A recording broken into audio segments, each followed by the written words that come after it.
Olá, bem-vindos ao Conexão ACIRP, o podcast da Associação Comercial e Industrial de Ribeirão Preto. Mais uma vez, nós estamos dentro do Inova, desta vez do Inova Day, que está sendo realizado no Supera Park. Nós já tivemos em várias ocasiões no Senai, né, em Ribeirão Preto, e agora nós estamos no Supera Park, que também é Ribeirão Preto, mas é bem longe de Ribeirão Preto, pelo amor de Deus. E hoje eu estou aqui com Lívia Oliveira Ciabatti, Marcelo Severi e Guilherme Nonino Rosa. Gente, muito bem-vindos, é um prazer tê-los aqui. E a gente vai falar sobre o Big Data, bem, na prática chama-se do Big Data ao Big Impact, estratégias de inovação orientadas por dados. Eu vou começar com a Lívia, por uma questão de educação. E como eu tinha dito antes, é japonês para mim, né? Me fala um pouco de Big Data, o que é, como é que a gente, para quem não é da área, o que é exatamente Big Data e como é que isso impacta nos nossos dias?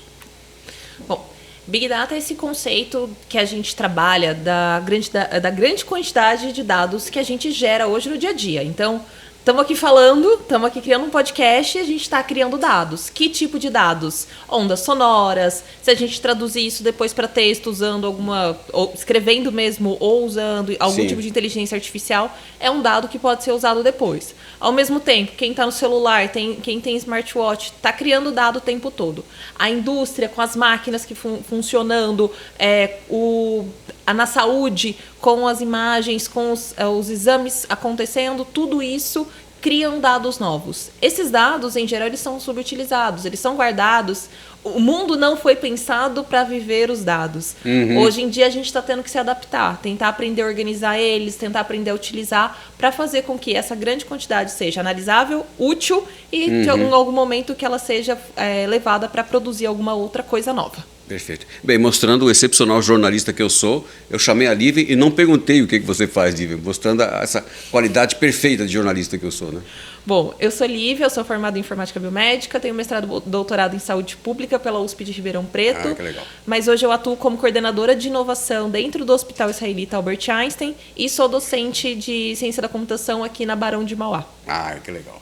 Nós estamos também com o Marcelo Severi. Marcelo, seja bem-vindo. E me fala um pouco de você, para não cometer o mesmo erro que eu cometi com a Silvia. Né? Com a Silvia, não, com a Lívia. Eu sou gerente... Só melhora. Eu sou gerente geral de uma indústria de equipamento de base aqui em Sertãozinho. Estamos mais perto de Sertãozinho do que Ribeirão. Estamos mesmo. E uma indústria de turbinas a vapor, redutores e também atende com serviços. Então é um grande produtor de equipamentos. Hoje a gente está sob a marca da WEG. Ela adquiriu essa empresa em 2018 e a gente oferece produtos de geração de energia renovável. Nós temos também o Guilherme Nonino. Guilherme, bem-vindo. Muito obrigado. E a gente estava falando sobre antecipação de tendências, né? Que é uma pergunta do cara de humanas, né? Me fala um pouco sobre você e já entrando diretamente no assunto, como é que foi a tua apresentação de hoje? Bom, sou Guilherme, sou professor do Senac, um dos parceiros desse evento, e nós temos hoje um perfil de formador de profissionais para análise de dados dentro do conceito do BI, do Business Intelligence, mas também utilizando recursos de Big Data e recursos de Machine Learning para a eficiência da tomada de decisões. Eu brinco que dados está na minha vida desde quando um dia, com 16 anos, há uns anos atrás, a gente acaba revelando idade falando isso, não foi tanto tempo assim. A gente conheceu uma ferramenta chamada Lotus 123, que antecipou o Excel. Faz tempo, né? Então, naquela época, eu já brincava, né? A gente já brincava com dados porque a gente já começava a digitalizar ou a escrever. Imagina eu que usava o Lotus 123 dentro do Warp da IBM. Nossa! O S2 da IBM. Exatamente. Então, a partir daí, a gente vem construindo essa carreira, essa formação e hoje, especificamente, formando profissionais. Formando profissionais para não só utilizar a ferramenta, não só fazer algo bonito, mas fazer algo preciso, algo que leve o profissional a apresentar resultados para um grupo ou para a empresa dele, ou às vezes ali para o comércio pequeno dele, médio, grande, para ele tomar uma decisão e uma decisão assertiva dos rumos que ele vai tomar para o mercado. Perfeito. Marcelo, deixa eu tirar uma dúvida contigo. Com base nisso que a Lívia falou sobre a definição de Big Data, Como é que vocês, na prática, usam isso na empresa de vocês? Tá. Lá na nossa empresa hoje, os dados, né, que a gente consegue coletar do uso dos nossos equipamentos pelos nossos clientes nos gera informações importantes para qual o funcionamento que ele está performando, se a gente tem oportunidade de melhorar a eficiência, se ele foi devidamente desenhado, né, para esse tipo de processo. Então, com a análise dos dados, a gente consegue orientar a nossa estrutura de desenvolvimento para continuar inovando e implementando a aplicação dos equipamentos. Então, o dado é o que sustenta o continuar, o desenvolver dos nossos equipamentos. É o que faz a diferença entre ganhar e perder muito dinheiro na prática. Sim. E alinha com os objetivos dos nossos clientes, né? Claro, então, você entende o que ele precisa do nosso equipamento, porque quando você engenheira uma fotografia e o equipamento ele opera continuamente, como você falou, é dados a cada segundo, a cada milésimo de segundo, e essa interpolação e interpretação desses dados permite com que a gente desenvolva, inove e implemente essa tecnologia aos nossos produtos. Perfeito, Olívia. Enquanto você estava falando, eu estava me lembrando da aplicação, por exemplo, da leitura dos dados da saúde pública, que é uma das áreas que você está ligada. E nós estamos em 24, há praticamente 3 anos, passamos por uma experiência mundial terrível. Traumatizante, né? E que, em parte, também acabou sendo amenizada pelo uso de Big Data. Como é que você acha que, por exemplo, o Brasil, que é um país gigantesco e que tem um sistema público que é referência no mundo, de que forma esse sistema público pode se utilizar do Big Data para, por exemplo, elaborar políticas públicas mais eficientes? Bom, aí você tocou numa área que eu realmente sou apaixonada. Eu venho da área da saúde pública, epidemiologia é a minha formação de base. Assim, sou desenvolvedora e depois fui para epidemiologia, né? Então, o Brasil, ele tem uma coisa que muitos países no mundo não têm, que são bases nacionais de dados. Então, a gente tem, por exemplo, SINAM, SINASC. O que são esses? SIM, Sistema de Informação de Mortalidade. SINAM, Sistema Nacional de Alertas Hospitalares, ou alguma coisa assim. E o SINASC, Sistema de Informação de Nascidos Vivos. A gente tem sistema, ele é brasileiro, a gente tem acesso, eles são abertos. Obviamente, todos desidentificados, você não sabe quem é a pessoa, mas esses dados existem. Hoje já existem diversas estratégias e novas formas de utilizar. Existe no Brasil uma pesquisa que chama Corte dos 100 milhões, que juntou todas essas bases e criou uma história de vida para 100 milhões de brasileiros. Fantástico. Tudo isso com dados que a gente coleta no dia a dia, que precisa para saber, por exemplo, se a pessoa está viva ou não. Questões não são coletadas necessariamente para a saúde, tirando o ambulatorial, mas que são dados coletados para a gente viver. Ou para a gente morrer, por vezes. E agora se juntou e tem esse banco para se trabalhar. Até recentemente, a Fundação Bill e Melinda Gates lançou um grande challenge para fazer a avaliação desses bancos no Brasil. Eles investiram no Brasil para fazer essas análises. Mas, assim, a nossa política pública tem todo o potencial de seguir esse conjunto de dados que já são coletados, que já existem, para tomadas de decisão. E, em geral, eles são usados para entender onde eu vou colocar uma unidade básica de saúde, onde está faltando algum tipo de medicação, quais são os piores, sei lá, os principais agravos para quais eu vou pensar, né? Eu tenho um agravo dentro do hospital, como que eu vou usar uma estratégia de prevenção na atenção primária, talvez dentro da farmácia, então talvez faça sentido a farmácia para a gente conseguir decidir, para a gente impactar lá no fim, como é que a gente volta aqui por uma informação de dados hospitalares que já são coletados. Quer dizer, nós temos a estrutura, basta ter a boa vontade, basta entre muitas aspas, né? Basta ter a boa vontade para fazer isso. Nós temos a estrutura, nós temos profissionais que são capazes de fazer essas análises. Sim. Nós precisamos realmente, talvez, de advocacy, de alguma coisa. Não é uma questão de técnica, eu tenho certeza que não é uma questão da técnica, não é uma questão. Sim. É uma questão de vontade política, para a gente poder utilizar isso na prática e fazer a diferença. Ô, Guilherme, deixa eu te perguntar uma coisa. Para o SENAC, que tem um nível de excelência na formação de profissionais muito grande, esse tipo de situação de tratamento de Big Data e o impacto que vai provocar em estratégia de inovação também implica na formação de novos tipos, de um novo perfil do profissional. Sim, um novo perfil de profissional. Normalmente o perfil do profissional que ele começa numa formação inicial de uma ferramenta, de análise de BI, Sim. ele muitas vezes ele vem ali do Excel, da utilizaçãozinha do Excel do dia a Lotus dia. 123. Não do Lotus 123, mas do Excel, né? Da utilização do Excel, e ele se depara com o universo dos dados. Sim. Porque a gente tem aí dentro do contexto, por exemplo, do Power BI, da ferramenta do Power BI, e aqui eu não quero ser exclusivista do Power BI, porque não é só o Power BI, nós temos Tableau, nós temos Click, nós temos outras ferramentas. Você sabe que você está falando com um cara ardoroso por Linux e por open source, né? Isso, mas o Power BI é gratuito. E essas outras ferramentas, né, eu também sou apaixonado e tenho ali a minha vertente também dentro do contexto do Linux.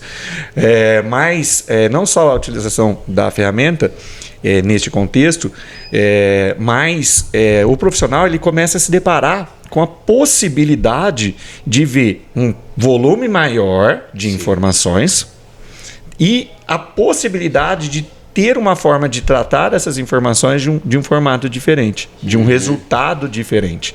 E isso dá para ele uma experiência diferente. Isso gera para ele uma experiência diferente e gera para ele uma mudança de vida.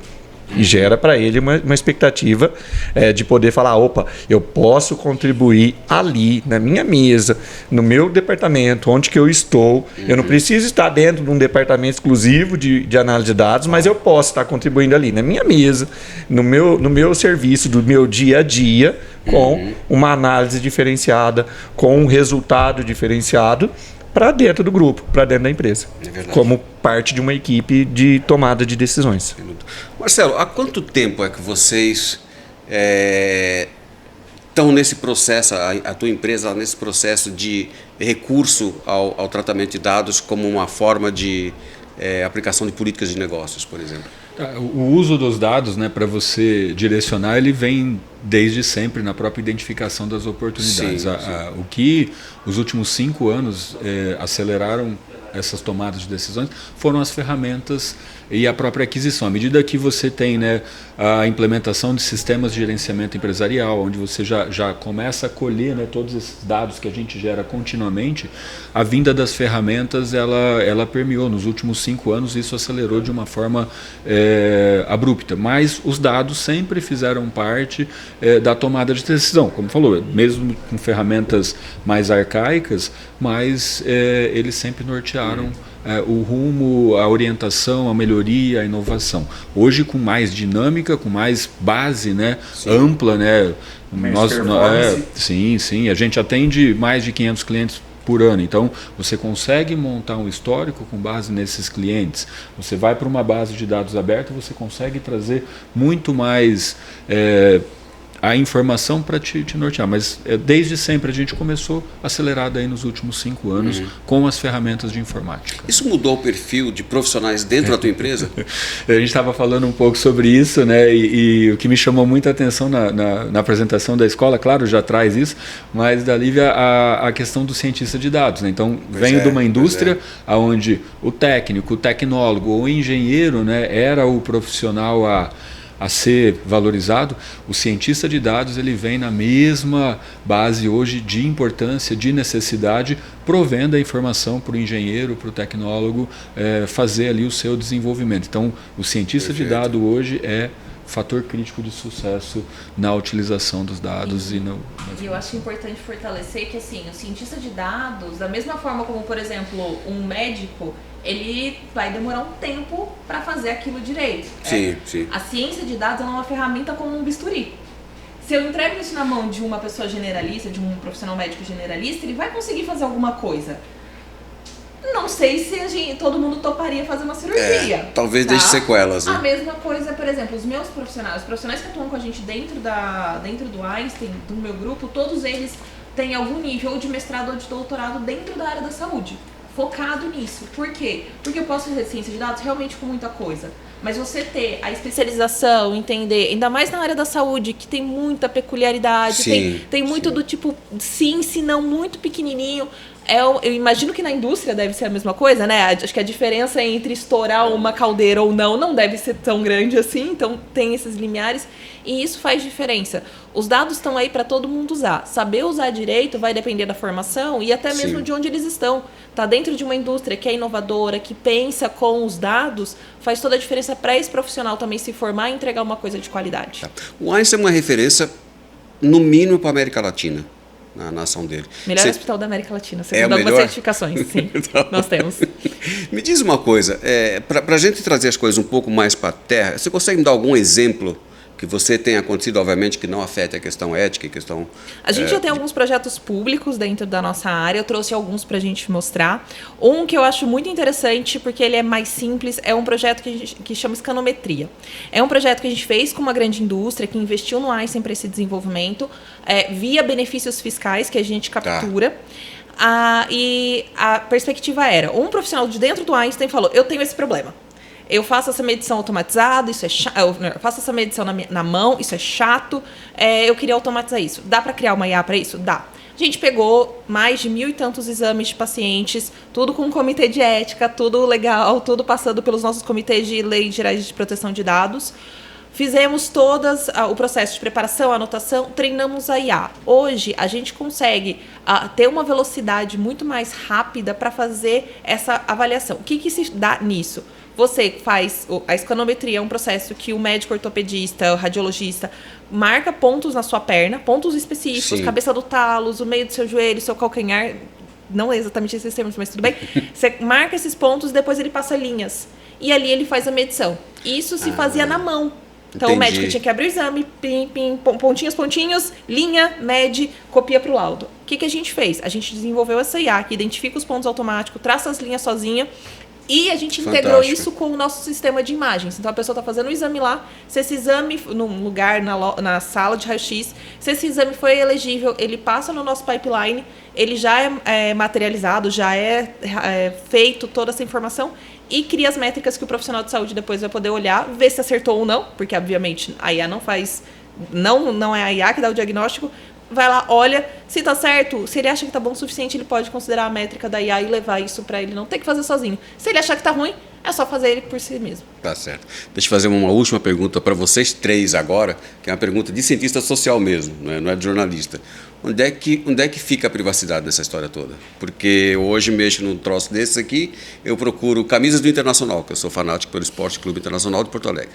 Aí, misteriosamente, microsegundos depois, começam a aparecer propagandas de camisas do Internacional para mim. Então, onde é que, depois disso que nós conversamos, onde é que fica a questão da privacidade? Onde é que fica o limite? Onde é que vocês... qual é o limite que vocês se impõem para não passar desse ponto? Guilherme, vamos começar contigo? Pode ser.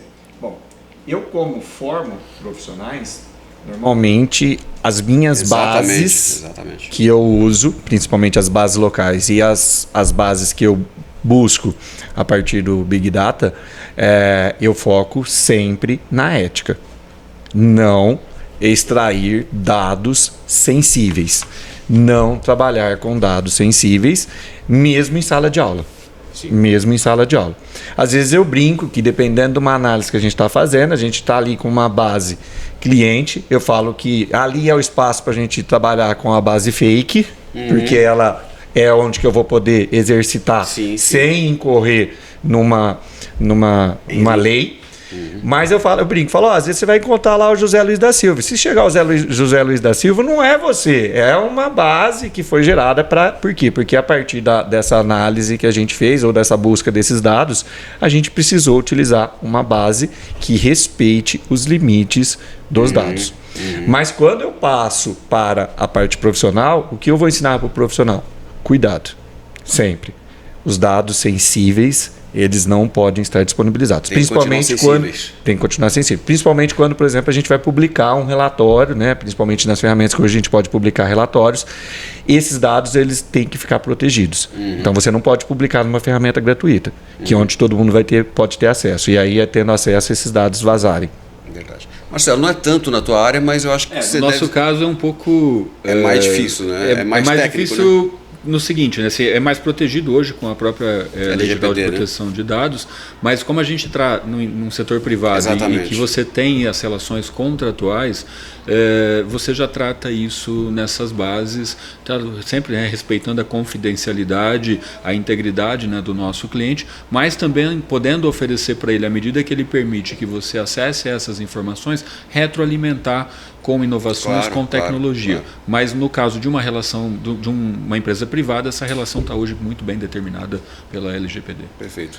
Bom, Lívia. da área da saúde, ainda mais vindo dessa área de pesquisa, a gente já lidava com uma coisa que é um pouco mais rígida do que, até na minha opinião, que é a LGPD hoje, que são os comitês de ética em pesquisa. Sim. Então, tudo que a gente vai construir, o nosso primeiro passo é passar no comitê de ética. Então, a gente tem essa avaliação muito cautelosa. Depois disso, para os nossos dados, principalmente machine learning, para mim, eu, em geral, não me importo com informações pessoais, como, por exemplo, não me interessa se o raio-x de pernas é do Guilherme ou do Marcelo. Para mim, eu quero uma imagem, o nome de quem veio, talvez o que eu vou querer saber é o gênero. O resto eu não preciso saber. Então, a gente também trabalha com essas bases anonimizadas, né? Outro ponto importante a gente também toma muito cuidado com esse uso, porque aí ela precisa de um padrão, ela não precisa de uma pessoa específica. Então, quando a gente traz um volume grande, a gente traz uma seleção, a gente também traz dados com qualidade e a gente evita qualquer risco que a gente possa adicionar para aquela pessoa. Então, sim, os dados são validados pelo comitê de ética, pelo nosso comitê de governança, principalmente dentro da instituição, e depois a gente começa a fazer a pesquisa. E essa pesquisa também é anonimizada com os dados, não vou dizer sigilosos, porque a gente não chega nem a saber esse dado. Já chega pra gente, quando chega pra gente já está limpo. É só a gente trabalhar a parte do algoritmo e das outras informações. A gente não tem dúvida nos nossos termos e condições, né? Diferente de quando a gente acaba dando acordo, e ali se permite uma série de coisas que o nosso está muito claro. Está muito claro. Específico. É verdade. Bem, gente, nós chegamos ao fim do nosso podcast de hoje aqui dentro do Inova Day. Nós conversamos com a Lívia Oliveira Ciabatti, Marcelo Severi e Guilherme Nonino Rosa. Gente, muito, muito, muito obrigado. É uma conversa que daria para ficar dias, mas foi muito bom mesmo. Muito obrigado a todos. Alguma consideração final? Agradecer a oportunidade, estar sempre disponível para trazer aí um pouco desse conhecimento que, no meu caso, é levado para a sala de aula, mas também é trazido da sala de aula, porque a experiência dos profissionais que eu tenho dentro da sala de aula é muito grande e com muitas áreas. Não é uma área específica, né? Não é uma área da saúde, nem é uma área da indústria, mas é uma área da saúde, da indústria, da logística, do comércio, do sistema bancário e de todas as perspectivas. Tá ótimo. Agradeço a oportunidade e poder explicar um pouquinho como é aplicado isso na nossa indústria. Igualmente. Obrigada pela conversa. Gente, obrigado a todos mais uma vez e a gente daqui a pouco está de volta com mais um podcast do nosso Conexão CIRP aqui no Inova Day. Um abraço, até mais.